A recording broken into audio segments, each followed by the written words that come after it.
Hello guys! Hello! This is for Earth Signs, Virgo, Capricorn, and Taurus.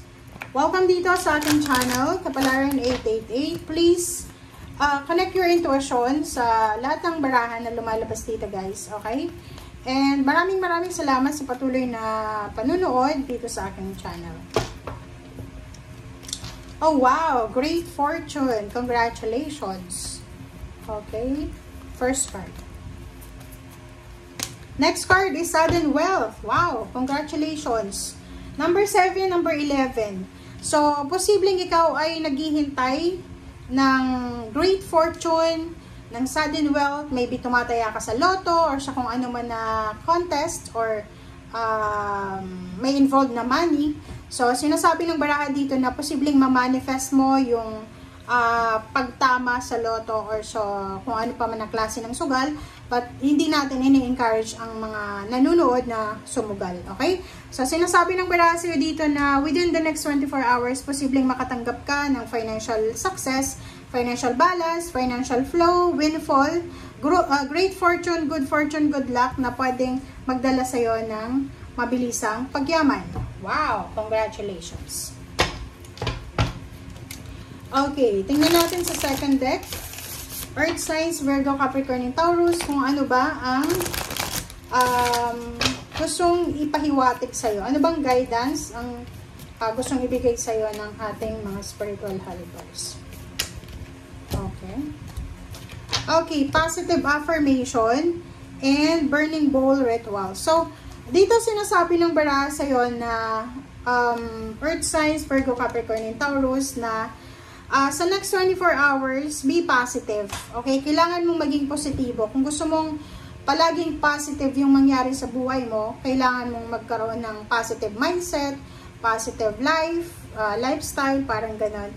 And burning bowl ritual, sinasabi ng barahan na maybe this one is all about spell or any rituals. Like for example, pag may mga bagay-bagay tayong gustong mawala sa buhay natin, like selos, inggit, or kano pa man, isulat mo sa papel and then burn it and flush it to the toilet. Okay? Inside the toilet. Okay.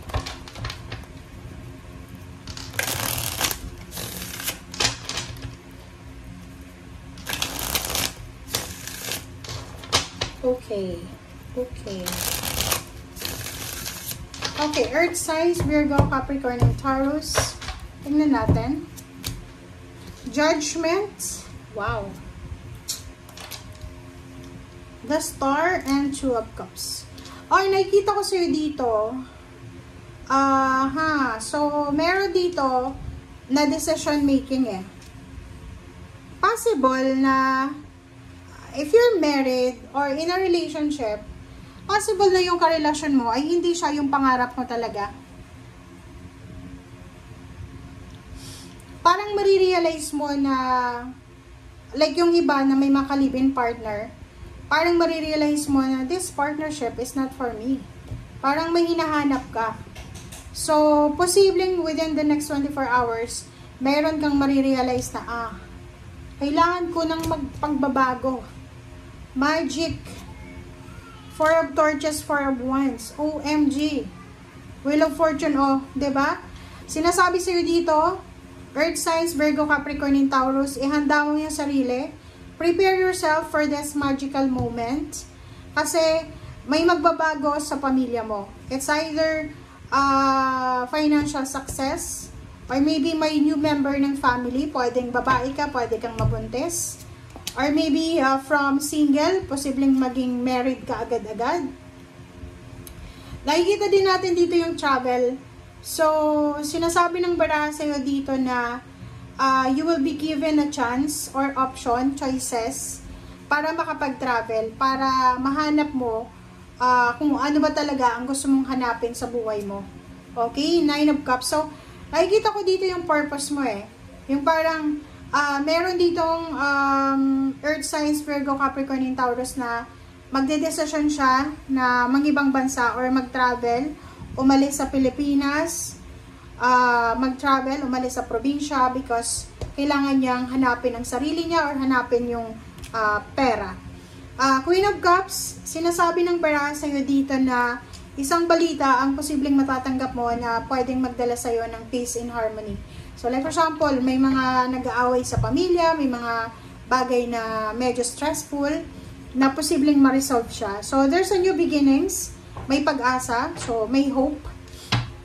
So makakatanggap ka ng good news about something, about someone na parang wala ng pag-asa.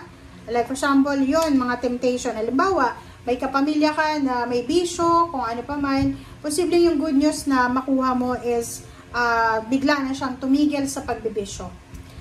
Ten of Torches, sinasabi ng baraha sa'yo dito na mag-iingat ka sa pakikipagrelasyon if you are single.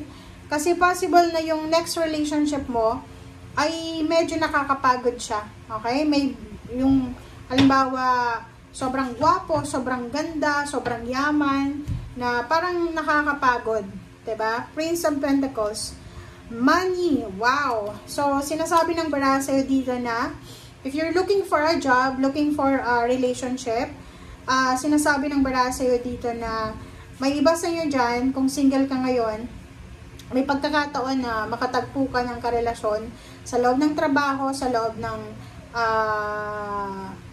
pinagtatrabahuhan mo, ginagalawan mo. And hindi lang relationship yung pwede niyang i-offer sa'yo. Pwede niya rin i-offer yung pera, stability and balance. So, kung ano man tong kompetisyon, is either ikaw ay napapaligiran ng kompetisyon, ng drama, ng toxicity, sinasabi ng baraha na matatapos na to.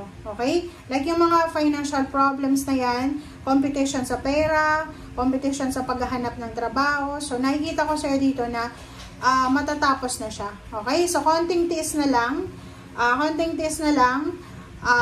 Earth signs, Virgo, Capricorn, and Taurus. Kasi parating na yung endings. This is a positive endings eh. Kasi, like for example, sobrang hirap ka na sa pag-a-apply ng trabaho.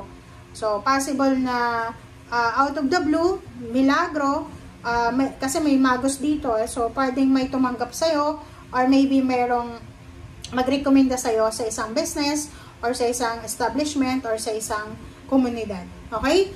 And 5 of Torches, yung mga away, gulo, competition, selos, inggitan, misunderstanding or kano pa man, possible siya na matapos na. And yung exciting dito, eto, sudden wealth, money, okay? Good fortune, good luck. So, doon ka dapat nakafocus.